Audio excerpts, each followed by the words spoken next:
Abrimos la mesa de En Perspectiva en este miércoles 8 de febrero de 2017. Estamos con Teresa Herrera, buen día. Buenos días, Emiliano, buenos días, audiencia. Guillermo Fossati, ¿cómo te va? Muy bien, buen día, ¿cómo les va a todos? Gerardo Caetano. Buen día para todos. Y Rafael Porsekansky. Buen día para todos. ¿Todo bien? Todo bien. Vamos al primero de nuestros temas. La directora de la División de Políticas de Género del Ministerio del Interior, Juli Zabaleta, dijo ayer aquí, en Perspectiva, que los efectivos que atendieron la denuncia por violencia doméstica realizada por Valeria Sosa, que fue asesinada por su pareja policía el pasado 30 de enero, pueden ser expulsados por no haber cumplido con el protocolo previsto para estos casos. Según Zabaleta, eso ocurrió porque se sigue relativizando las denuncias por violencia de género. Tenemos en la fantasía que las mujeres mienten cuando denuncian, que los denuncian para tomar represalias, que estamos haciendo una medida demasiado drástica al retirar el arma a esos policías denunciados, pero los hechos nos demuestran que no estamos equivocados con la medida y que esto no es un tema para relativizar y que hay que tomarlo seriamente como debe ser. Según dijo Juli Zabaleta, en noviembre de 2015, cuando Valeria Sosa hizo la denuncia por primera vez, los policías de la comisaría debieron haber indagado al hombre, notificado el caso a la justicia y retirado el arma de reglamento con la que luego terminó matando a su pareja. También debieron haber comunicado el caso a la División Políticas de Género y haber derivado a la víctima a los servicios especializados del Hospital Policial en materia de violencia doméstica. Nada de esto ocurrió. Tanto Rafael como Teresa quedaron preocupados o quedaron interesados en estas declaraciones. A ver, vas tú primero, Rafael.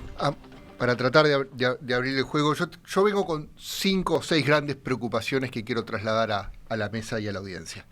La primera, me preocupa que las agencias del Estado por diferentes lugares fallen sistemáticamente, es decir, en forma reiterada y preestablecida, en la prevención y en la contención. Aquí hay fallas por todos lados, Ministerio del Interior y sistema judicial y otras cosas. Aquí hay fallas reiteradas y sistémicas.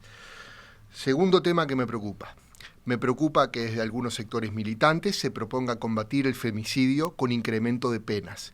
Eso no va a dar resultado, eso va condenado al fracaso. ¿Por qué? Lean, por ejemplo, el post en Facebook del muchacho que quería matar y que mató finalmente a su pareja dejando a los niños sin papá y sin mamá. Ese muchacho no va a pensarlo 2 veces si le dicen que aumenta 10 años de cárcel. El incremento de penas en un fenómeno donde hay mucho de irracionalidad, donde hay muertes a macetazos, eso no va a dar resultado. Esto es un tema de contención y prevención. Tercera preocupación. Me preocupa de sobremanera que los programas de violencia de género estén enfocados abrumadoramente en las víctimas. Hace pocos días una funcionaria del MIDES dijo que había aproximadamente unas 1.600 mujeres tratadas y unos 200 hombres. ¿Dónde están los 1.400 que faltan? Por cada persona agredida hay un agresor. Ese agresor necesita ser tratado y necesita ser contenido también. Cuarto, me preocupa de sobremanera también que haya un muy pobre trabajo con sectores particularmente propensos a vivir el fenómeno. Disculpa, por ejemplo, sí. ¿Los 200 estaban como agresores o serían...? Como agresores. Sí. Me preocupa que haya un pobre trabajo con sectores particularmente propensos a vivir el fenómeno. Por ejemplo, el sector policial. En el año 2016 hubo 932 denuncias contra policías por violencia doméstica. Hay un muy pobre trabajo también en subsectores específicos que tienen más riesgo a que se viva el fenómeno.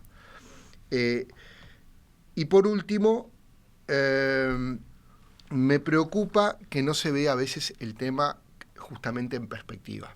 Estábamos hablando fuera del aire, hay que ver esto hace 100 años, es decir, no debería haber una sola muerte por violencia de género, pero Miremos también las cosas en perspectiva. Hace 100 años pegarle a una mujer era bien visto por amplísimos sectores. Hoy es mal visto por amplísimos sectores. Que la violencia de género continúe pese que hay un clima social mucho más favorable a que no exista, es un tema que tenemos que analizar entre todos. Pero este no es el Uruguay de hace 100 años. Bueno, la intervención de Rafael fue larga, dejó planteados una cantidad de puntos. Me gustaría que los demás corrieran un poco más brevemente. A ver quién va, antes de llegar a Teresa. Por la brevedad, démosle a Teresa. A ver. Eso quiere decir que él no va a ser breve, como siempre. Voy a decir varias cosas. La primera de ellas es que, bueno, que obviamente quienes trabajamos en estos temas estamos muy preocupados y preocupadas por lo que ha sido esta andanada. En 37 días han muerto 5 mujeres y hay una en CTI. Y hay otra internada en Cerro Largo de anoche. Entonces, digo, realmente es muy fuerte. Con respecto al tema de las políticas, porque además, evidentemente, Rafael y yo sí coincidimos en que cuando se lo planteamos a Rodrigo le dijimos, bueno, yo quiero hablar de las políticas, de qué está pasando con las políticas, de prevención, de protección, más allá de la represión, que después en todo caso podemos hablar. Con las políticas de prevención, yo haría una especie de escala, ¿no? De ranking negativo. Diría, el peor desempeño, Poder Judicial. No estoy metiendo a Fiscalía en esto, ¿no? Poder Judicial como sistema judicial de los jueces, los defensores, ¿no? Es los que la Fiscalía no forma parte del Poder no, Judicial. pero por supuesto, yo lo tengo más que claro, pero se lo aclaro a la audiencia, porque muchas veces cuando uno habla del Poder Judicial, la audiencia piensa que la Fiscalía también está metida dentro del Poder Judicial, por eso hago la aclaración. En segundo lugar, en este ranking de mal desempeño, InMujeres y Mides. No por la voluntad de los integrantes, sino por el paupérrimo presupuesto con el cual tienen que enfrentar esta situación de miles de 26.000 denuncias al año, problemas de todo tipo, no hay refugios, no hay lugares donde tener a las mujeres, las técnicas peregrinan de noche tratando de ver dónde encuentran un lugar para poder poner una mujer que está en riesgo, etcétera. Es decir, no hay un sistema, no hay una política pública integral sobre este tema. Que la podría haber, sí, y ahí sigo con el ranking negativo, si el Parlamento se dignara a trabajar en serio y a tratar el proyecto de ley integral. Presentado hace casi un año, tienes más de 100 artículos, han aprobado solo 6. Y esa ley integral prevé todo este tipo de cosas. No estoy diciendo que la ley sea la solución, pero ojo, esta no es una ley solo sancionatoria, es una ley que tiene determinados mecanismos de prevención. En cuanto al tratamiento de los varones, se está avanzando bastante en el tratamiento de los varones, es algo nuevo en Uruguay. Tengo malas noticias. No hay ninguna experiencia exitosa en ningún lugar del mundo.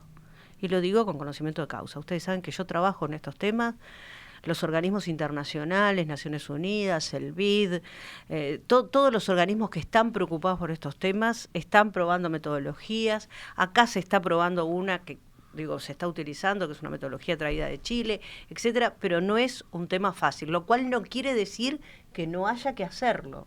No estoy diciendo que no haya que hacerlo. Y cuando hay ese desnivel es porque, y con esto termino, perdón, pero me parece que a veces hay mucha desinformación sobre este tipo de temas. Es porque cuando se le coloca tobilleras, tanto los varones como las mujeres tienen que hacer tratamiento. Tienen que tener una atención psicosocial cuando hay una colocación de tobillera por violencia doméstica. El problema es que los varones no concurren y los jueces, como siempre, y las juezas no cumplen con su deber, porque tendrían que obligarlos a ir, porque eso es un desacato a lo que se planteó. Lo dejo por acá porque si no puedo hablar toda la mañana. Yo, la verdad que obviamente el tema veo que es más, que Teresa particularmente tiene una especialización en el tema. Creo que, porque tenemos violencia de género, violencia intrafamiliar, violencia doméstica. Es decir, por un lado hay evidentemente la necesidad de definir con mejor precisión el alcance de lo que estamos hablando y también los tipos de violencia, porque las últimas expresiones que se han dado, que han provocado justa y legítima alarma, que son todas estas muertes que estamos viendo es la punta de iceberg en el marco de lo que significa la violencia doméstica, la violencia intrafamiliar. Hay una magnitud de violencia psicológica que es tremendamente nociva, daña profundamente y tiene un alcance muy grande que hay que considerarlo. Y uno se pregunta también si hay variación en la magnitud de la violencia a lo largo del tiempo o si en definitiva en este momento hay una mayor reactividad, mayor sensibilidad frente al tema y por lo tanto el tema está más arriba de la mesa de lo que en otros tiempos estaba. Dicho de otra manera, ¿es esto una señal de que estamos ante una sociedad más disfuncional que en otros momentos? Para mí, yo le agregaría a los aspectos que Teresa señalaba acciones más dirigidas hacia lo preventivo. Es decir, por ejemplo, es una señal de ausencia de políticas de familia. Por ejemplo, es una muestra de la insuficiencia de prevención en salud mental. Y dentro de la salud mental sabemos que siempre ha sido la más dejada de lado. Y estos son aspectos que están jugando. Y después yo, a los efectos de ponerle más dinamismo al intercambio que estamos teniendo, les comentaba fuera del aire un tuit de Gabriel Pereira que me llamó la atención, donde él señala: la violencia doméstica afecta sobre todo a las mujeres, pero no solamente. 1 de cada 3 víctimas es varón y olvidarlo es discriminatorio. Primero, no sé de dónde sale esto de que 1 de cada 3 víctimas es varón, pero obviamente le da a la dimensión violencia doméstica, violencia intrafamiliar, un alcance mucho mayor. Y después una precisión con respecto al tema policía.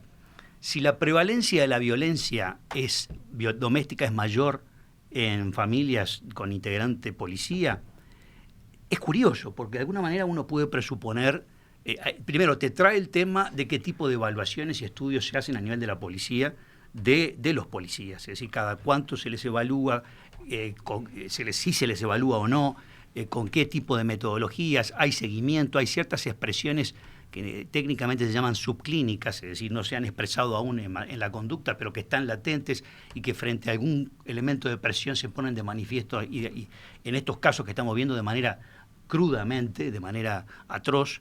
Y entonces uno podría decir, bueno, si dentro de la policía hay una prevalencia mayor, que a mi juicio debería ser lo contrario, porque supuestamente tienen que estar entrenados como para poder tener una regulación mejor de sus conductas, pero evidentemente no lo es.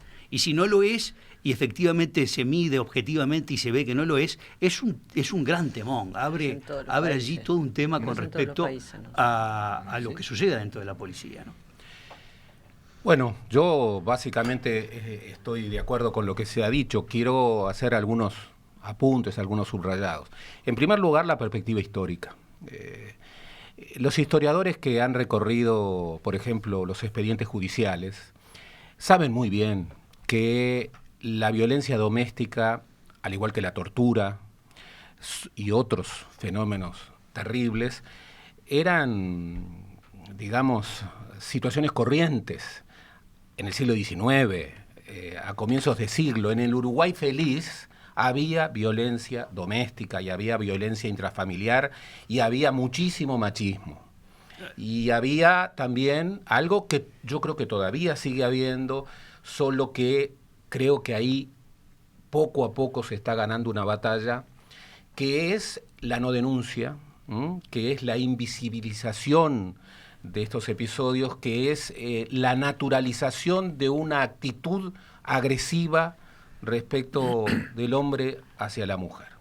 En segundo lugar, yo estoy de acuerdo con la necesidad de que el Parlamento apruebe cuanto antes la ley la ley integral, la ley presentada el año pasado, y que se incorpore al concepto de violencia doméstica no solo la violencia de género, sino la violencia generacional. El argumento que dio la Suprema Corte de Justicia de que si se atendía solamente a la violencia de la mujer, se dejaba fuera a 2 víctimas potenciales como son los niños y los viejos, a mí me parece de recibo. Bueno, la ley integral lo recoge de manera explícita.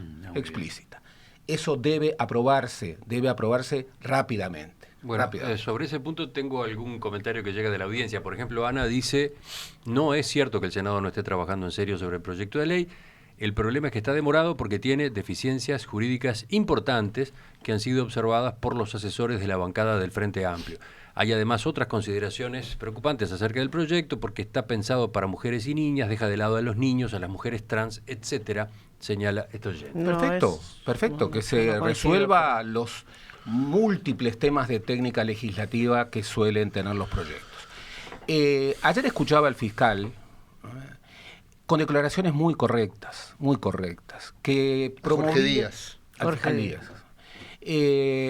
Con declaraciones muy correctas en la que, en primer lugar, planteaba de manera explícita, y el nuevo presidente de la Suprema Corte de Justicia también, el concepto de femicidio, ¿no? Un concepto que era controvertido hace un año. Bueno, comienza a ganar conciencias, y conciencias de figuras que ocupan un lugar relevante en el ámbito institucional.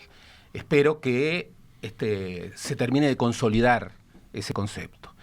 En segundo lugar, el fiscal Díaz promovía de que todos los actores involucrados asumieran su responsabilidad. Y allí hablaba del Poder Judicial, hablaba de lo que hemos venido refiriendo.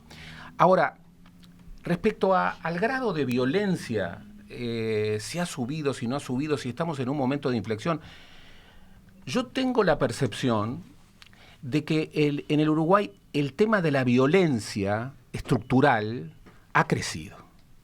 Que el Uruguay, si bien tuvo niveles de violencia históricos, tiene en este momento, por múltiples circunstancias, situaciones de violencia estructural muy agudas. Y me parece que perfiles, vectores de esa violencia estructural, cuando se expresan, deben tener políticas no violentas integrales, que incorporen, por supuesto, la educación y que la incorporen de manera mucho más explícita, que incorporen también la represión, porque también acá hay un elemento muy clave. Y si no caes en la permisividad. Que incorporen también la prevención y la prevención selectiva. Si hay subsectores que requieren una consideración especial, y bueno, que se la considere, y que requieren priorizaciones que incluso pasan por el presupuesto. Yo creo que uno de los problemas que en este Uruguay está requiriendo una prioridad de la acción pública y de la opinión pública es la violencia doméstica, realmente. Y ahora que vamos a discutir la rendición de cuentas, bueno, no incorporar la visibilidad de la prioridad de la violencia doméstica me parece un error. Bueno, los dejo con un minuto cada uno para redondear el tema, entonces ahora... Por eso nosotros como red hemos pedido la emergencia nacional. De acuerdo. Por eso creemos que tenemos que tener claro que ese pedido de emergencia nacional implica que trascendamos lo del discurso y empecemos en la realidad, perdón por la autorreferencia, pero es cierto que el discurso políticamente correcto ahora es decir que estamos en contra, pero las acciones concretas y la solidaridad con las víctimas es muy baja, y esto también a que le caiga el sallo a nivel social, porque no es solo la política pública acá lo que está fallando, también está fallando la solidaridad por parte de quien escucha los gritos al lado y se tapa los oídos, ¿no? Exacto. Y también me parece que otra cosa que tenemos que tener claro es que la mayoría de las mujeres asesinadas, ustedes hoy dijeron varias veces una cosa equivocada, no fueron asesinadas por sus parejas, fueron asesinadas por sus exparejas. Y esto no es un detalle menor, porque muchas de las mujeres, la mayoría de las mujeres, cuando son asesinadas porque son varones que no soportan el hecho de que el tango, lo voy a decir claramente con el tango, la maté porque era mía. Y la otra cosa que también quiero decir, y con esto termino, es que cuando pensamos en el tema de si los varones son víctimas, me imagino que este señor, se me olvidó el nombre del periodista, Pereira, está contando a los que se suicidan después de matar. Esos no son víctimas. Sí, yo para ir a algo en concreto, porque hablamos de muchos conceptos generales, quería referirme al caso particular de Valeria Sosa, y era una preocupación más que me faltó agregar, que me preocupa que los organismos del Estado no actúen con un buen protocolo en situaciones de daño colateral. Por ejemplo, el caso de Valeria Sosa, la mata esa sí era actual pareja. Separado. Separado estaba. Era expareja. Pues acababan de dar la sanción de divorcio. Bueno, caso de Valeria Sosa, asesinada, el asesino traslada a los hijos en común a la casa de los abuelos paternos, a la casa de sus padres, y bueno, y la jueza decide en forma provisoria asignarle la tenencia en forma provisoria, reitero, a los abuelos paternos. Ahora, la jueza Vega, explicó cómo se realiza ese procedimiento. Ella está de turno, recibe el llamado a la madrugada, y a la madrugada, en caliente, telefónicamente, con información provisoria de la policía, tiene que tomar una decisión que luego recién el juzgado de familia, mucho tiempo después, refrendará o no. Entonces, es un protocolo bastante deficiente. Y así, con ese ejemplo, la cantidad de protocolos en una y otra situación se repiten. Por eso digo, las agencias del Estado están operando mal en prevención, en contención y en el tratamiento de daños colaterales.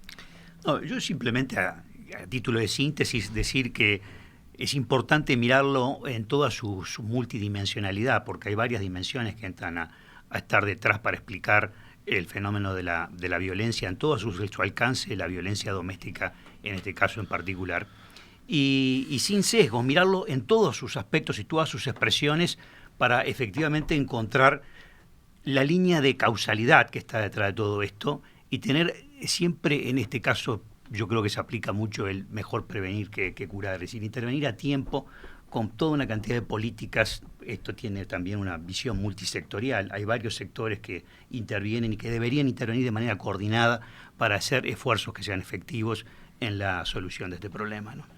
Sí, pero ayer la directora de Políticas de Género del Ministerio del Interior describía, por ejemplo, cuántas veces pasa que la mujer hace la denuncia y no hay un mecanismo de protección que se active automáticamente y la mujer vuelve a su casa. Tiene como única alternativa volver a su casa. Lo que está mostrando allí está poniendo en evidencia una falla que existe. Sí, una falla gigantesca. Enorme.